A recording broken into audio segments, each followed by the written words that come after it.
Swastiastu. Om Awignama Astu Namo Sidam. Om Anubhadra Tawel Yantu Viswata. Semoga pikiran yang baik datang dari segala arah. Om Guru Brahma, Guru Wisnu, Guru Dewa Maheswara, Guru Sastra Param Brahma, Tat Mahestri Gurave Namaha. Oh Yang Widi, dalam wujudmu sebagai Brahma, Wisnu, Siwa, dan Guru dari alam semesta, limpahkanlah anugerah dan kesejahteraan untuk kita semua. Yang saya hormati kepada Ketua Parisada Hindu Dharma Indonesia, yang saya hormati kepada Panitia Pelaksana Lomba Dharma Wacana Digital tahun 2023, yang saya hormati kepada teman-teman peserta Lomba Dharma Wacana Digital tahun 2023, yang saya hormati tentunya umat sedharma dimanapun berada. Puji dan puja syukur kehadapan Ide Sang Hyang Widiwasa, karena atas asung kertawara nugraha beliaulah kita semua dapat berkumpul, dapat duduk di sini, dapat diberi kenikmatan, diberi kemudahan, dan diberi pikiran yang positif. Umat sedharma yang berbahagia, ada pepatah mengatakan bahwa tak kenal maka tak sayang. Oleh sebab itu, izinkanlah saya memperkenalkan diri. Perkenalkan, nama saya Triwiyoso dari IHN Gede Puja Mataram, Prodi Ilmu Komunikasi Hindu. Pada kesempatan ini, izinkan saya menyampaikan pesan Dharma yang berjudul Membangun Keselarasan dengan konsep Trihita Karana. Umat sedharma yang berbahagia, mengapa saya mengambil judul itu? Karena pada dasarnya Trihita Karana memiliki keterkaitan, memiliki hubungan dengan kehidupan kita. Bagaimana hubungan kita dengan Tuhan, bagaimana hubungan kita dengan sesama kita, bagaimana hubungan kita dengan alam. Semua itu terdapat di dalam kehidupan kita, baik itu yang kita sadari maupun tidak kita sadari. Trihita Karana merupakan dasar dari sekian banyaknya ajaran agama Hindu. Trihita Karana merupakan salah satu dari jutaan bahkan ribuan ajaran agama Hindu, di mana Trihita Karana dibagi menjadi 3 bagian: Tri, Hita, dan Karana. Tri yang berarti 3, Hita yang berarti kebijaksanaan, kebahagiaan, dan Karana penyebab. Jadi Trihita Karana merupakan 3 penyebab seseorang itu dapat bahagia. Apa saja penyebab itu? Penyebab seseorang dapat bahagia dibagi menjadi 3. Pertama, ada namanya parayangan. Yang kedua, pawangan. Dan yang terakhir itu palemahan. Parayangan berasal dari kata hyang yang diartikan sebagai Tuhan. Bagaimana hubungan kita dengan Tuhan itu? Bagaimana kita menciptakan hubungan dengan Tuhan? Hal ini dijelaskan dalam Bhagavad Gita Sloka 7 ayat 7 yang menjelaskan bahwa matam parataram nasya nayat kicit asti nanajaya maye sarwam idam pratam sutre mani gana iwa, yang artinya tidak ada yang lebih tinggi dariku, wahai Arjuna. Semua yang ada berasal dariku, seperti diibaratkan sebuah manik-manik yang diikat dalam benang. Dalam sloka ini kita mengetahui bahwa Tuhan merupakan titik tertinggi.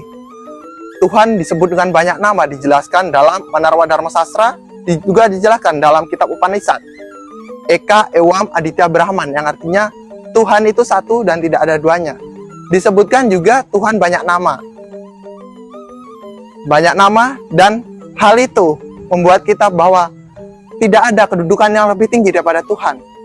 Tidak ada yang lebih tinggi daripada beliau. Teman-teman ketahui bahwa dari sloka itu kita dapat mengetahui bahwa Tuhan memiliki semua yang ada. Dari sanalah kita berasal. Oleh sebab itu pentingnya kita menjaga hubungan antara manusia dengan Tuhan dengan cara melakukan sembahyang, melakukan puja-puja, melakukan kegiatan keagamaan, mempelajari ilmu-ilmu agama. Hal itu pada dasarnya kita dapat menjalin hubungan dengan Tuhan. Yang kedua merupakan pawangan. Wong dalam bahasa Jawa diartikan sebagai orang. Jika diartikan, pawangan dapat diartikan sebagai hubungan antara sesama.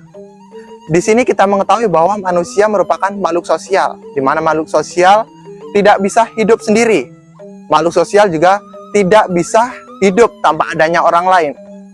Kita mengetahui dari kita lahir sampai kita mati, peran orang lain sangatlah penting. Tanpa adanya orang lain, kita bukanlah apa-apa. Tanpa ada orang lain, kita bukan siapa. Dan tanpa ada orang lain, tidak ada kita. Hal itu menjelaskan bahwa pentingnya kita berbagai macam ada di masyarakat kita, berbagai suku, berbagai budaya. Indonesia terkenal dengan akan keragaman budayanya. Indonesia terkenal akan keragaman budayanya, bahasanya, suku, dan yang lainnya.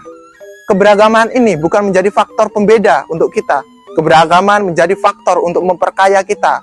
Seperti diibaratkan sebagai di sebuah taman, ketika ada satu bunga, maka taman itu tidak ada menariknya dan terlihat biasa saja.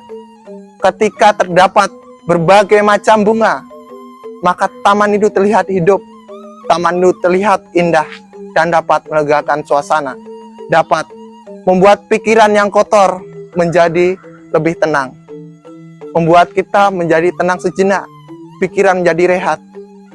Itu membuktikan bahwa keberagaman bukan menjadi faktor pembeda. Keberagaman menjadi faktor untuk kita terus naik. Dan inilah kita. Kita beragam, kita berbeda, tetapi kita kaya akan budaya. Budaya itu menjadi daya dorong kita untuk kedepannya lebih baik. Inilah berbagai macam budaya menjadi patokan kita. Mengerti bahwa budaya adalah keindahan yang ada di Indonesia. Yang selanjutnya ada namanya palemahan. Palemahan berasal dari kata bahasa Jawa, lemah. Lemah ini diartikan sebagai tanah. Nah, di sini kita dapat mengartikan bahwa lemah diibaratkan sebagai alam. Bagaimana hubungan kita dengan alam. Alam selalu memberikan semuanya untuk kita. Alam kita ibaratkan sebagai ibu kita, di mana seorang ibu memberikan kasih, di mana seorang ibu memberikan cinta dan sayangnya kepada kita. Tanpa kita sadari, kegiatan kita sehari-hari tidak pernah memperhatikan alam. Kita sering membuang sampah sembarangan.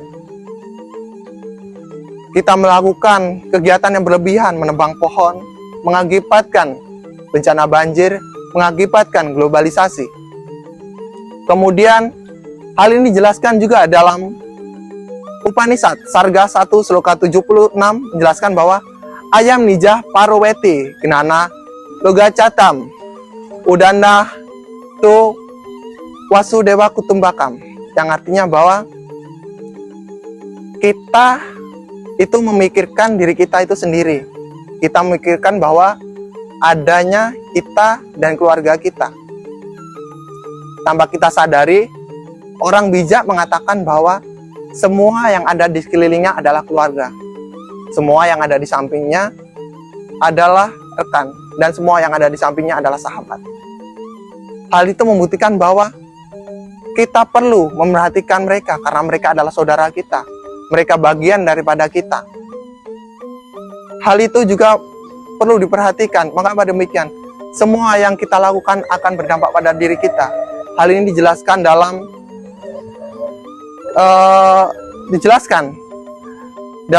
kitab yang bunyinya karma pala ngawe ikan ngawe alain aja. Itu dijelaskan dalam kitab Slokantara 68 yang artinya bahwa suatu perbuatan yang kita lakukan dengan baik, hasilnya akan berdampak pada diri kita baik. Dan suatu perbuatan yang buruk akan berdampak pada diri kita buruk. Hal itu juga penting untuk kita ketahui bahwa pentingnya menjaga alam, karena dari alamlah makanan yang kita makan, pakaian yang kita pakai, dan tempat tinggal yang kita tinggali. Itu semua merupakan hasil dari alam. Dari alamlah kita dapat hidup, karena dari alamlah kita dapat tinggal, dan dari alamlah kita dapat mengenakan baju. Kita dapat kemana saja sesuai dengan keinginan kita. Apapun yang kita lakukan, baik itu yang kita sadari maupun tidak, semuanya akan berdampak pada diri kita. Sesuai dengan Trita Karana, Trihita Karana merupakan 3 hubungan dan 3 cara seseorang dapat bahagia. Caranya itu dengan kita menjalin hubungan dengan Tuhan, Ida Sang Yang Widiwasa, kita menjalin hubungan dengan sesama, yaitu dengan cara menjaga kerukunan, karena semuanya bersaudara. Itu dijelaskan dalam Wasudewa Kutumbakam, Upanishad Sarga 1, Sloka 71. Juga menjalin hubungan dengan lingkungan dengan cara rajin menjaga lingkungan, merawat, tidak menebang pohon sembarangan, tidak membuang sampah sembarangan, serta memahami bahwa lingkungan itu bagian dari kita. Oleh sebab itu, ketika kita memahami bahwa lingkungan itu bagian dari kita mulai menerima bahwa mereka juga perlu diperhatikan. Mereka juga sama seperti kita. Ketika kita menebang pohon, maka dampaknya pada diri kita. Satu pohon ditebang, kemungkinan dia akan panas satu tempat. Dia akan mengalami pemanasan satu tempat. Ketika penebangan pohon terjadi di banyak tempat, apa yang terjadi? Maka pemanasan global, banjir di mana-mana. Kemudian, pohon merupakan penghasil oksigen. Oksigen itu yang kita hirup. Karena kita menebang pohon, maka sumber daya oksigen itu semakin sedikit. Akhirnya, kita menghirup udara-udara yang kotor, udara-udara yang dihasilkan dari kendaraan-kendaraan kita. Hadirin yang berbahagia, umat sedharma yang berbahagia, dimanapun berada, puji dan puja syukur kehadapan Ida Sang Widiwasa. Mungkin hanya itu saja pesan dharma yang dapat saya sampaikan. Untuk kurang dan lebihnya, saya minta maaf yang sebesar-besarnya. Saya tutup dengan mengucapkan pantun, jalan-jalan ke Pulau Bali, perginya ke Pasar Sukawati. Cukup sekian dan terima kasih saya ucapkan dengan Paramasanti.